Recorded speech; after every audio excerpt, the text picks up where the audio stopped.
And I did want to give back to my community. I wanted to give back to a place that had provided me education, a place that I realized that had served as the bed while my parents were working 2 jobs, while they were out trying to be better, do better for my sister and I. That community, this community, gave me a great future. And I wanted to take those skills and put them into government. I only know how to do one thing. All my life I've been an operator, I've been an administrator. And so I said, I'm going to run the government like a business. And people said, you won't be able to do it. This is 2005. It wasn't a popular thing to say back then. The economy was going through the roof. Everybody was making all the money in the world. And I said, we're going to run the city like a business. The same principles that gave me success. Don't spend more than what you have. If you can't sell a product, you don't raise the price, you lower the price. Marketing. Communication. A lot of hard work. A lot of sacrifices. A lot of long hours. But if we come in with those principles, we'll be able to do it. I had 5 opponents that first election for mayor, 2005. And my opponents would sit there in the debate, and if some of you remember, they would say, he can't do it. He won't be able to do it. He's wrong. Government cannot be run as a business. And I said, you're wrong. We will do it. Thanks to, from day one, we started instituting the same things that you do on a day-to-day basis in your homes and in your businesses. You started, it's called accountability, measuring output. What am I investing in this area of my business, and what am I receiving back? And government is not about making money, but government shouldn't be about losing money either. And I call, whether it's the city of Hialeah or Miami-Dade County, a big corporation. That's right. That happens to have 2.3 million investors that, whether you like it or not, you're investing every day into this corporation. And you want to see the return on your investment. You want to know what you're getting. Some of you measure it differently. Some of you are measuring based on public safety. Some of you are measuring on arts and cultural programming. Some of you are measuring on parks. Some of you are measuring on infrastructure. But we all have to be able to deliver those services. And as the mayor, just a CEO who has to answer to 13 board of directors on the county side, or 7, board of directors on the council side. And those principles allowed us to be prepared for what was coming. And when everybody else was panicking, and everybody else was thinking about, we got to raise taxes, we got to raise the income.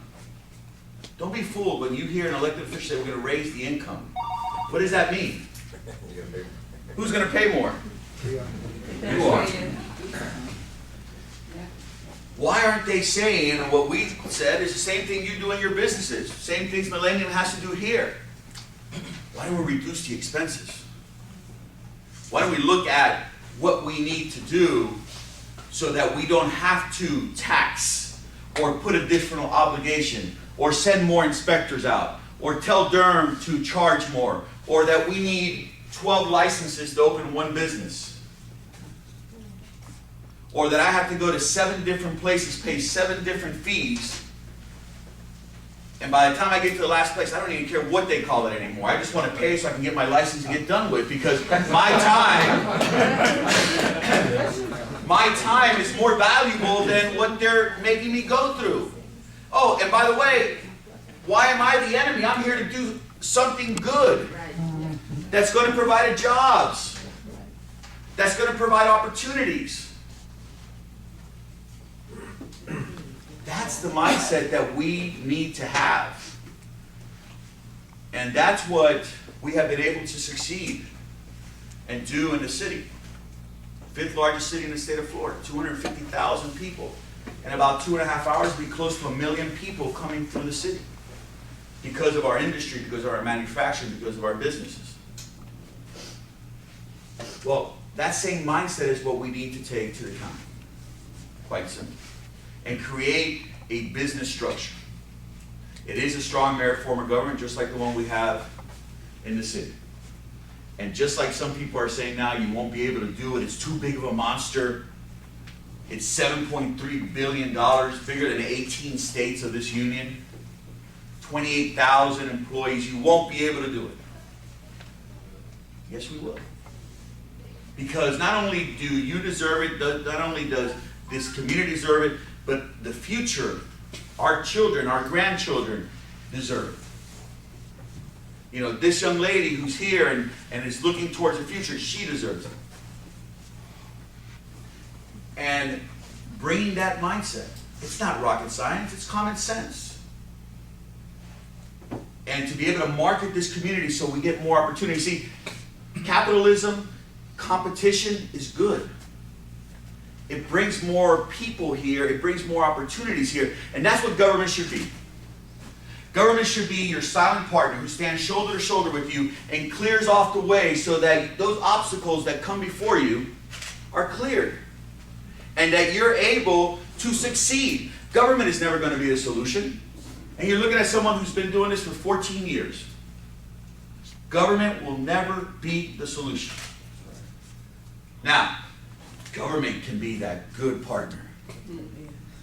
That good partner that sets you up, tees the ball up for you. We're in the route, so we got to talk about golf. Tees the ball up for you. So you're able to hit it as long as you want.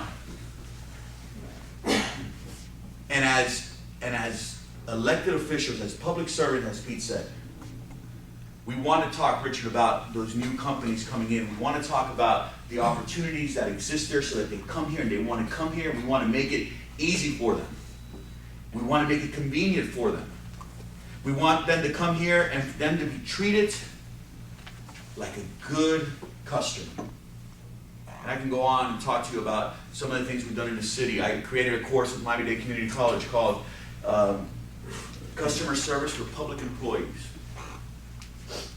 And it's something as simple as taking Jaime and say, let me walk you to the counter, not just telling Jaime, well, the counter's over there by the corner, and just walk over there. Something as simple as that. But as important it is, Richard, to attract those new businesses, and we need to do it, we got to work harder to keep the ones we have here now. And so that the ones that are here now that would want to expand, want to do it. Not say, you know what, I'm doing pretty good, I made some money, I don't want to go through that mess. I don't want to have to go through that permitting process. I don't want to have to go to Durham. I don't want to have to go to water and sewer. I don't want to have to go pay impact fees. Let's make it easier. And we can do it. And we can streamline it. And we can make the process simpler. And we can work together to be able to achieve the goals that we want. Because we all want the same thing at the end of the day. We want a good life.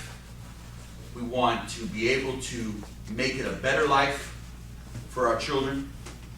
And we want to leave our mark so that future generations can say, you know what?